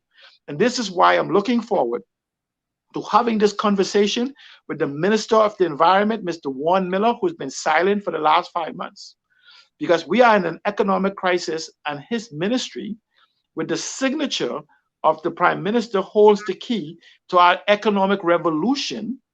And we need, and technically, with all due respect, we only need to hear from the Minister of Finance, which happens to be the Prime Minister, and the Minister of the Environment, where he was given the charge of managing the economic resources that we have. We need to hear from those two right away. And we would then be able to utilize the capital within that to dictate to Mr. Chester Cooper, what we will do as owners and investors in this economy. But we must stop believing. We must begin to believe that we were not buried by Dorian or COVID. We were planted, and this is our time to grow. We were not beaten. We were not broken. We're not beaten. So what we have to do is begin to understand that the collective intelligence of all of us is superior to the 55 individuals that sit in the House of Assembly and in the Senate. I want to touch on something you just said that is really profound. We were not buried. We were planted. That is profound, because here's the deal. In every adversity, there's opportunity. So yes, the Bahamas has been hit hard. We were hit hard by Dorian. We were hit hard like the rest of the world by the pandemic.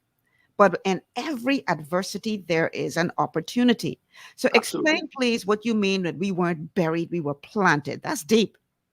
See, what happens is we were becoming slave to the hospitality and tourism industry. It was wiped out for us. We had converted the tourism product, and we brag about 7 million people coming to the Bahamas. The 7 million people was equivalent of 5 million people that you own a restaurant on a corner and you begin to count customers who take shortcut through your parking lot but don't stop to your restaurant. Those cruise ships were all inclusive hotels. And so if we have 7 million people who want to experience the Bahamas, we have a unique opportunity that the cruise industry is paralyzed to create an environment for them to experience us in our fullness through the hotels or bed and breakfast and VRBOs, rather than through the couple of hours stop. Let's create a product where people begin to experience the Bahamas, where people begin to rediscover the Bahamas for those who have visited. Remember now, out of the 7 million tourists or 5 million tourists or whatever number you want to use each year, 40% of them is not repeat customers. We lose 40% per year. Imagine if we use data and find out where all of these people who are still alive, who have ever passed through or came to the Bahamas, who have not come back, was, and invite them to experience the new Bahamas, a Bahamas reimagined. If we could just find them, data allows us to do this now, and invite them to tell them to, let's design your vacation. Let's redefine paradise. Let's redefine the Bahamas. We have everything we need: sun, sand, sea, and geolocation. We have the opportunity to build an environment of a COVID-safe zone, even when COVID is declared endemic, because we can set a standard of how we build, how we interact, and how we involve them in our experience. Cultural tourism, heritage tourism, sports tourism, medical tourism, wellness tourism, educational tourism. I can go on and on. Let's do the sidebar for the education. We talk again. Every single year, the embassy turns down probably thousands of individuals, maybe tens of thousands of individuals around the world who's trying to go to the US for education. We have the digital infrastructure to embrace educational tourism, where you can now attend university digitally. You just have to have sufficient students, 40 individuals per class or whatever.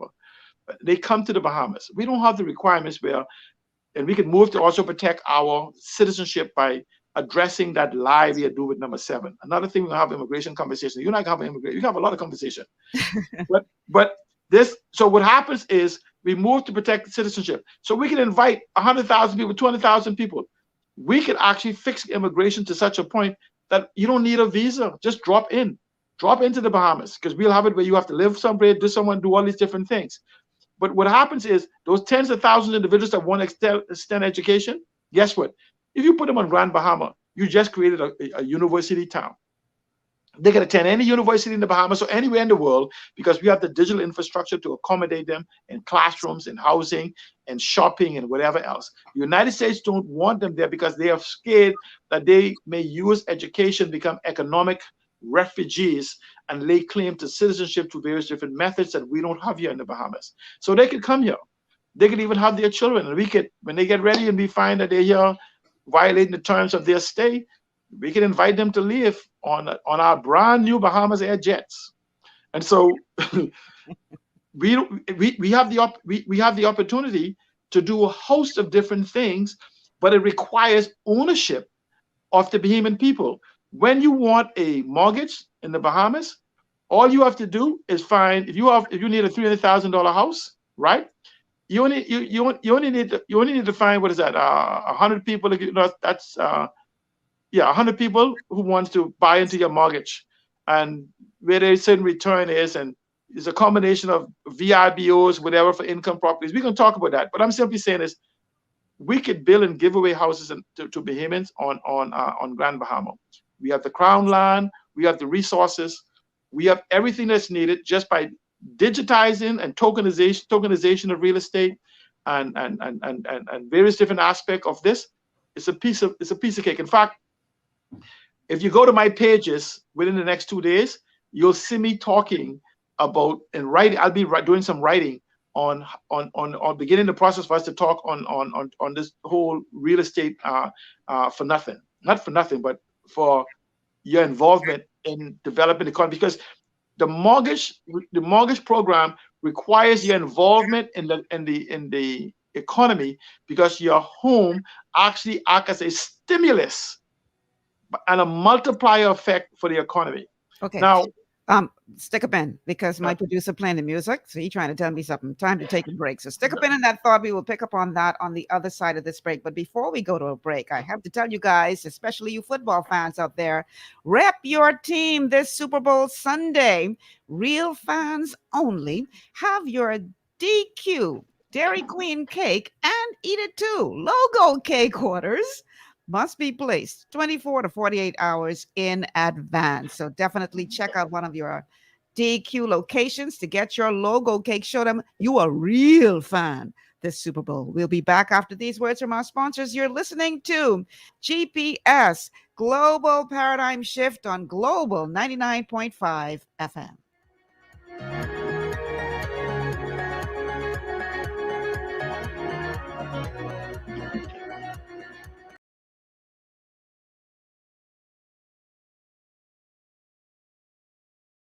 Welcome to Sunshine Auto, the hardest place on the planet for rims, paint, and tires. We are your auto superstore for rims, Lexani, Azaras, Trueform, Western, Lux, Fuel, Track Life, Tough, Rough Racing, Velocity, Mud, All-Terrain, and low-profile tires. Cars, homes, and commercial window tinting. At Sunshine Auto, we put God first and customer is king. Blessed love.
And we are back. Welcome back to GPS Global Paradigm Shift on Global 99.5 FM.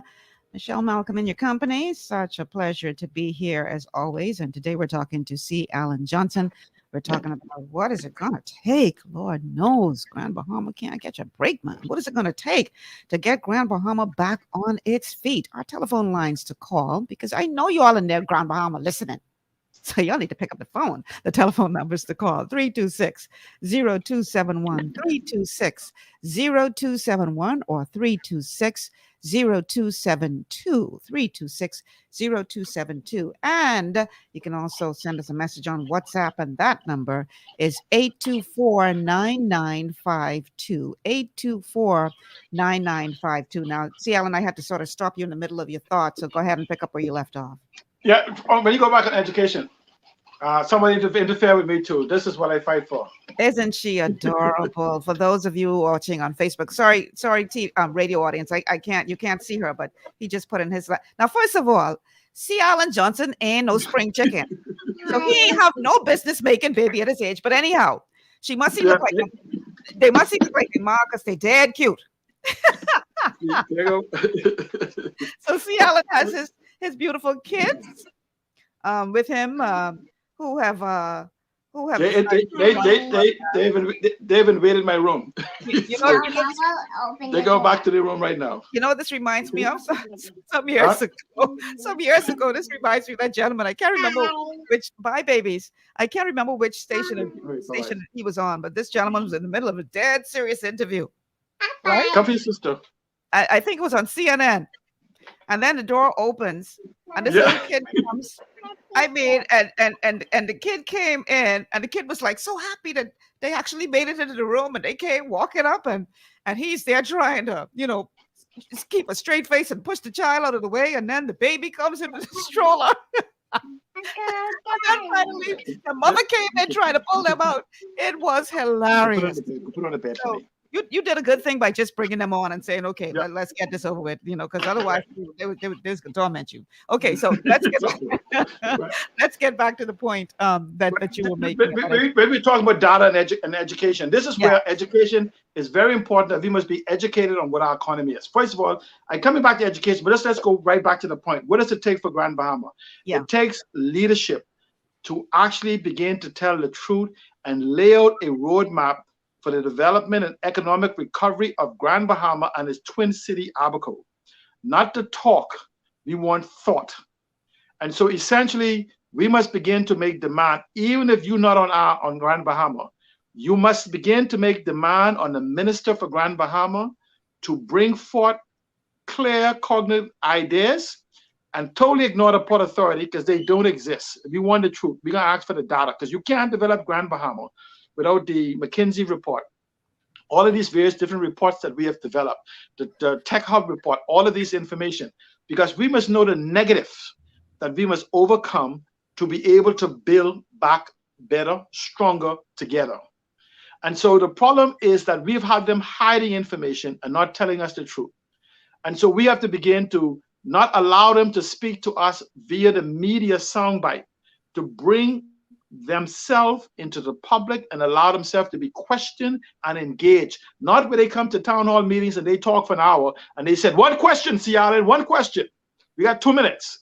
No, we want to be engaging.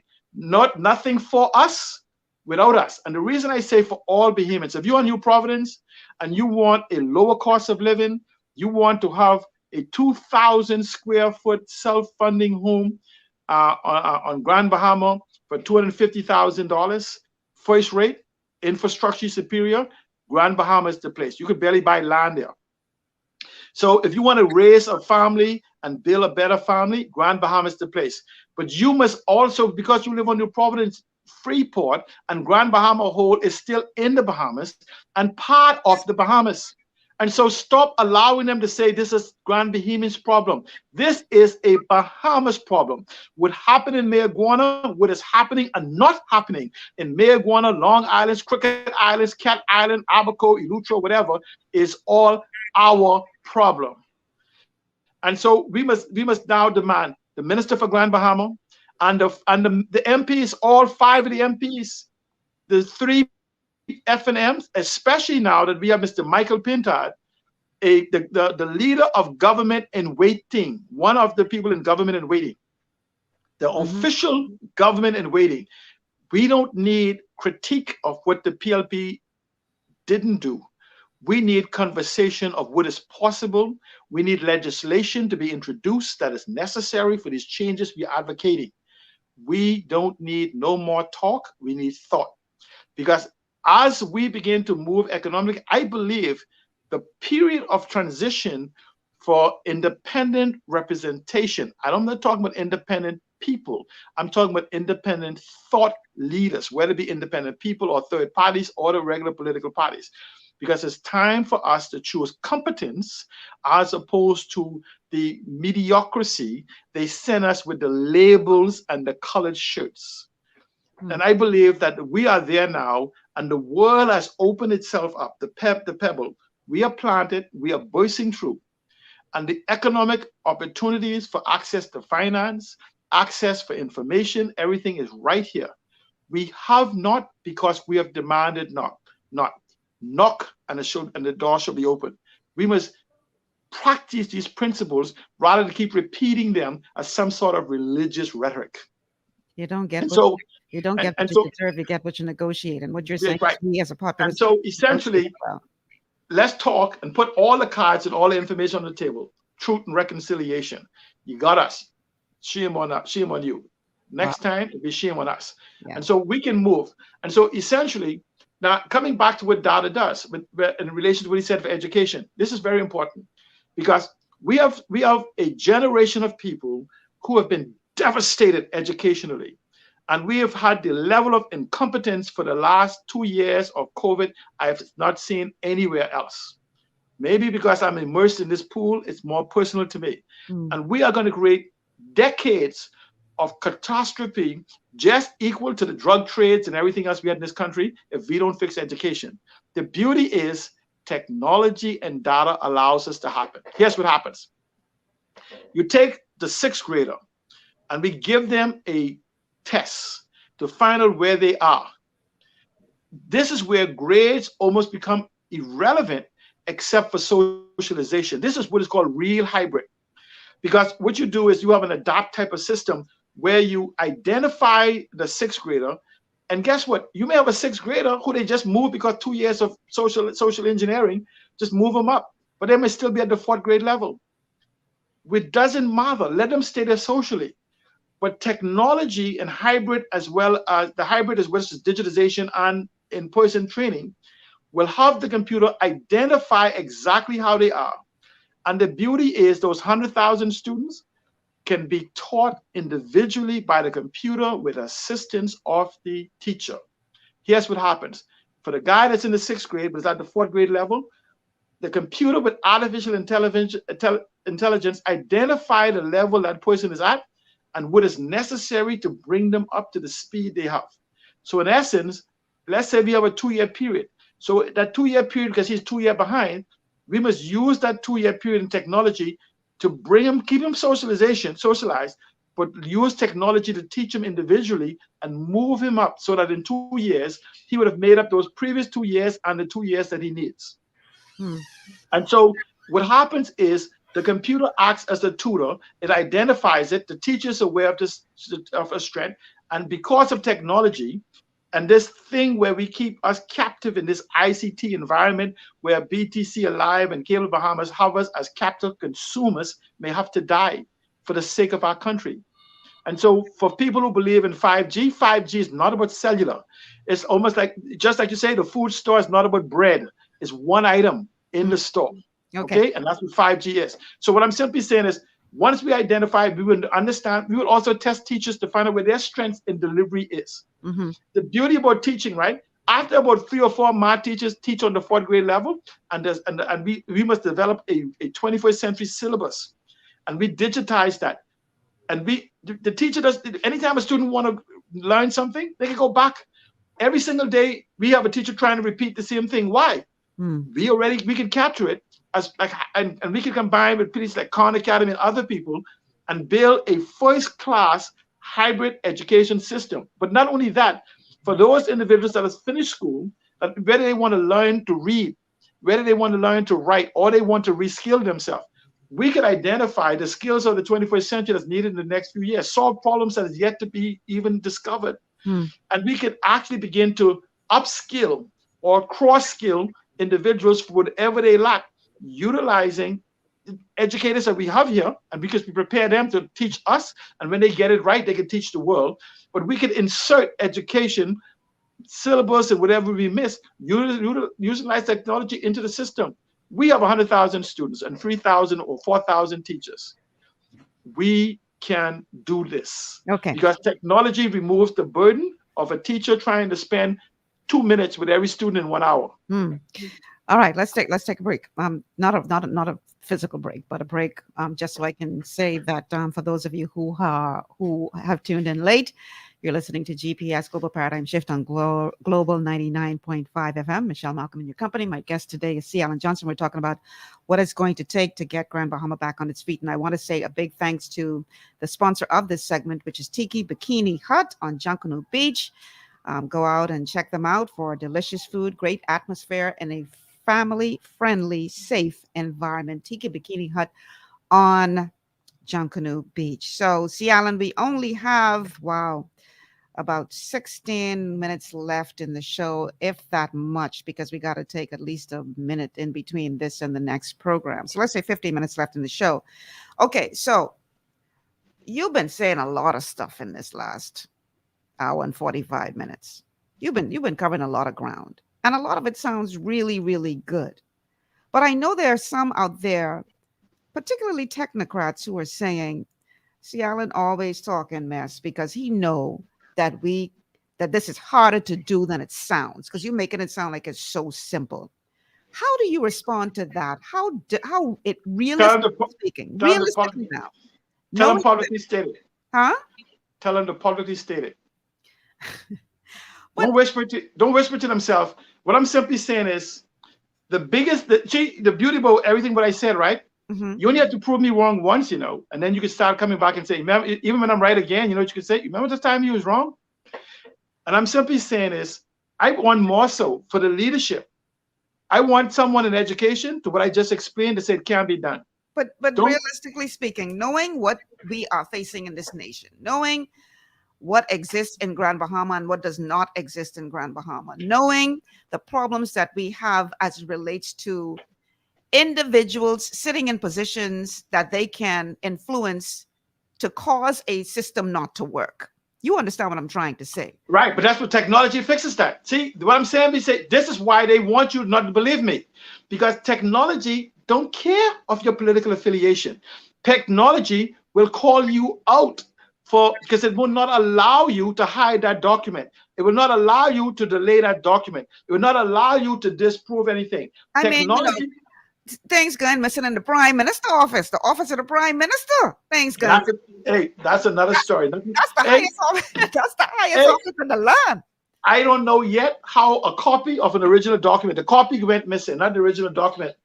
Okay, that file that went missing, it was not about removing the copies, because nothing that goes to that office was an original document. However, the notes in the column was who made the phone calls, who said this, the notes they made in the column. That's why that file disappeared. Not every file that was disappeared or that office is in original format somewhere. But here's however, an original format somewhere. So how come they ain't pulling that up? Anyhow, we digress. There That's you go. That's another show. Listen to me. But my point is this: most of our governance is about intellectual, they call it linguistic contortionism, not even gymnastics.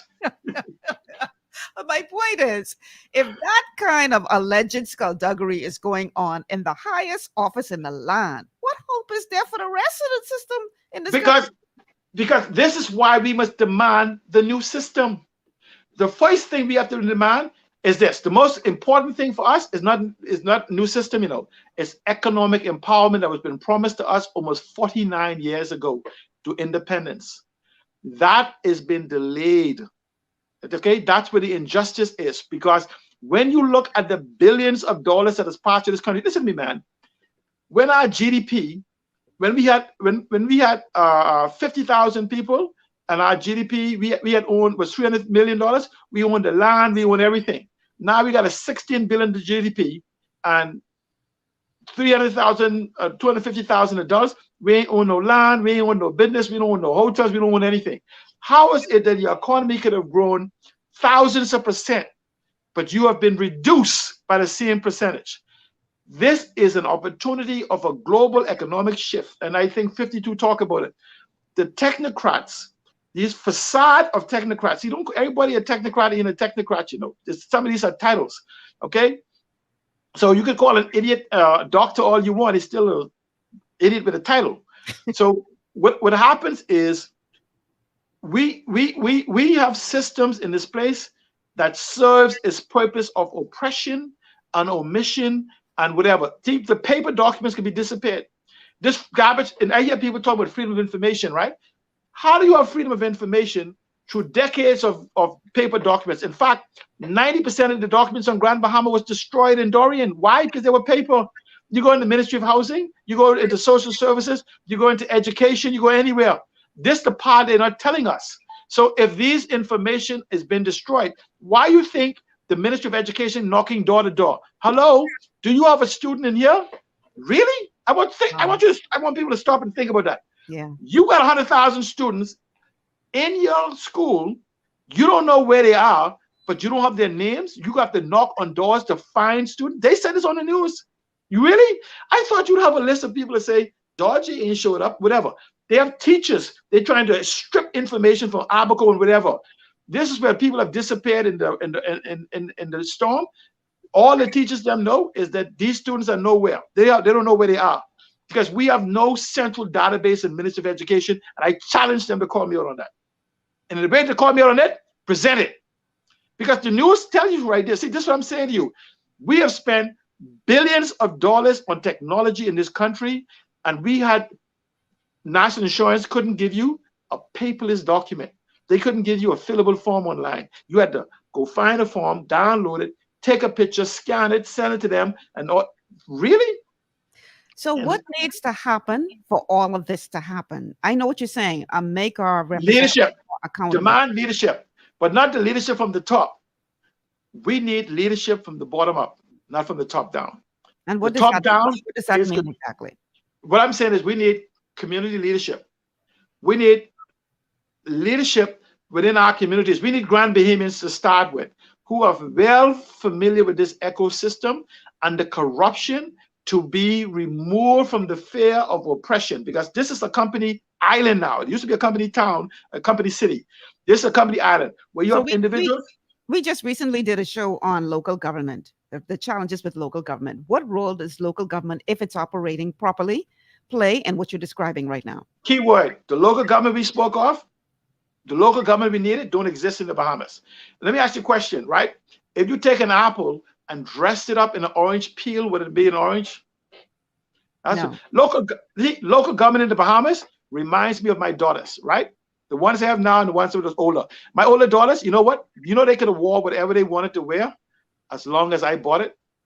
They could drink whatever they want as long as it's water. They could stay out as late as they want, just as long as they was home by 7. That's local government. See, that's listen to me. We need a form of municipal governments where autonomy exists, where we cooperate as a state, where we have rules and charter. This thing what they had yesterday in the Senate and other places, this is the expansion of centralization of power. This is not about local government. I'll give you permission to tax these different things. No, what we need is an examination independent of modifying broken systems and say this is a system of governance that is good for us in the 21st century. But we can begin to achieve this by killing our dependence on central government. As long as they keep us as intellectual and fiscal dependence on them, they will control this massaging of where they want us to go. Does what you're describing require a systematic change from our whole process of government? And in other words, do we need to look at removing ourselves from what we know to be believe it or not, right? The Westminster system is an open government system. The Westminster system is about men and women of honor. They don't have no constitution. They don't have, see, it's amazing. I tell people all the time, when you need to pass anti-corruption laws, freedom of information laws, transparency laws, integrity laws to keep your leaders in place, you got a problem with your leadership. See, so what I'm simply saying is that Westminster system is an open model that we could fix whatever the way we want. We keep lying about being a Westminster system when we are nothing more than a knockoff, a hybrid, or something of that sort. So, but we have never taught civics in the Bahamas. We've never taught governance in the Bahamas. We've never taught financial literacy. That's purposeful. The worst thing you want, education, real education, makes you unfit to be a slave.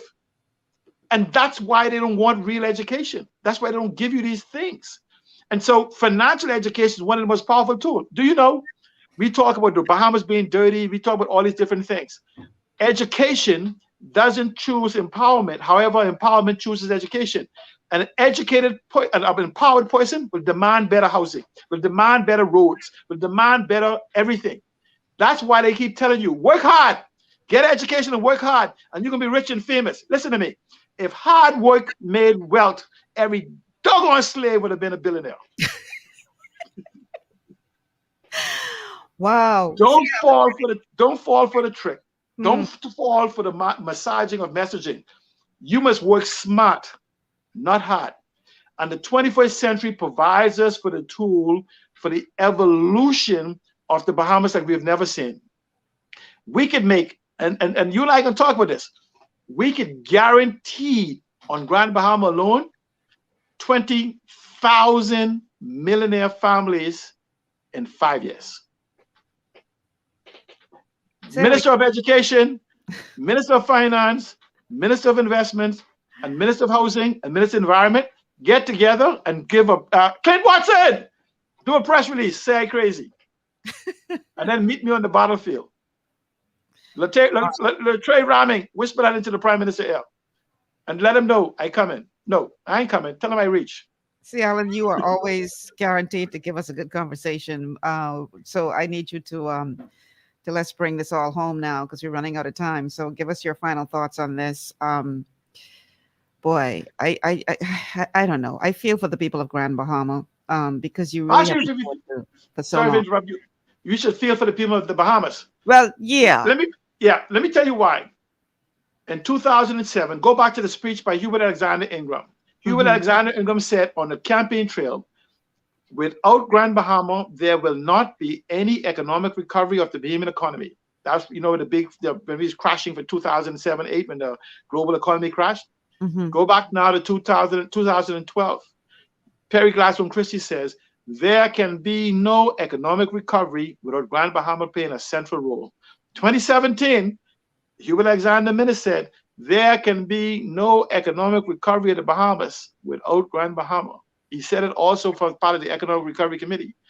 Mr. Brave Davis, he said, Grand Bahama and Abaco, no economic recovery of the Bahamas. And if there can be no economic recovery of the Bahamas, then why isn't Grand Bahama and by extension Abaco front and central in the conversation of its rebirth, revitalization, its reimagination? Because they want to give you trinkets about the blame game about what this one did and that one did. I'm not surprised about the disaster recovery. They didn't exist except in the mind of those they appointed and those who took. I don't even know if it existed there. That's another show. Right.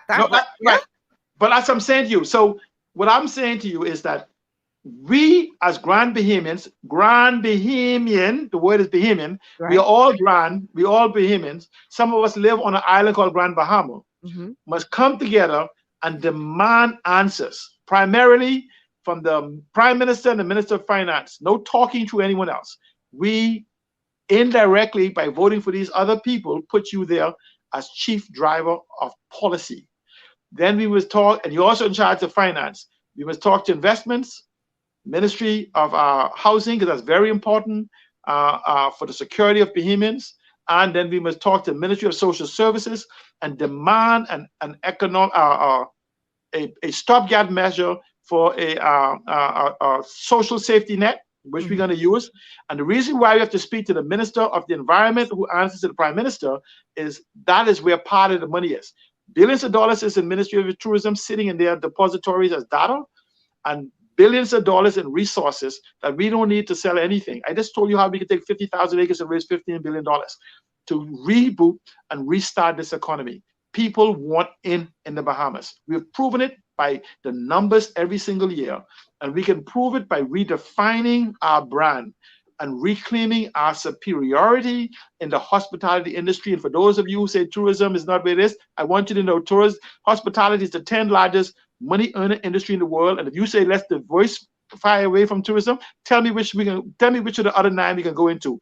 We have barely touched hospitality. We have barely touched tourism. We have sat around the fringes, and people are now eating our lunch. Let's rethink, redefine, and reimagine Grand Bahama, reimagine the Bahamas, and claim ownership of the sovereign land that God has given us and the economic empowerment that our previous leadership leading up to independence said we would have by now. See, Alan Johnson, always a pleasure, man. Thank you so much for being here today. Yeah, thank you. I'm looking forward, maybe a weekly thing or every other week, to be with you. Yeah, let's talk about it. That's because whenever you and I have these conversations, next thing you know, you start seeing these videos from clips from show. I'm like, okay, people listening. Yep. So let's make it happen. I'll call you later today, and then we can talk about what we can do. All right.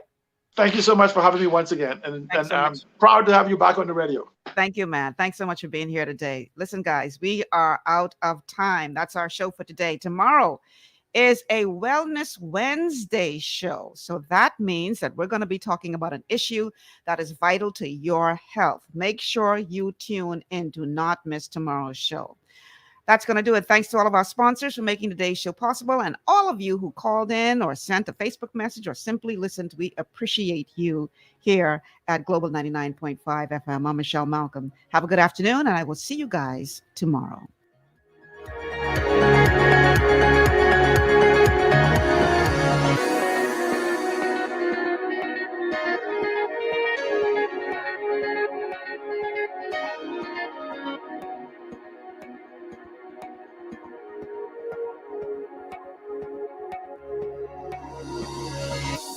Global 99.5 FM reminds our listeners that the views and opinions expressed on this show are those of the host and guests and not necessarily the opinions of the owners of Global Communications Network and the operators of this radio station. This is 99.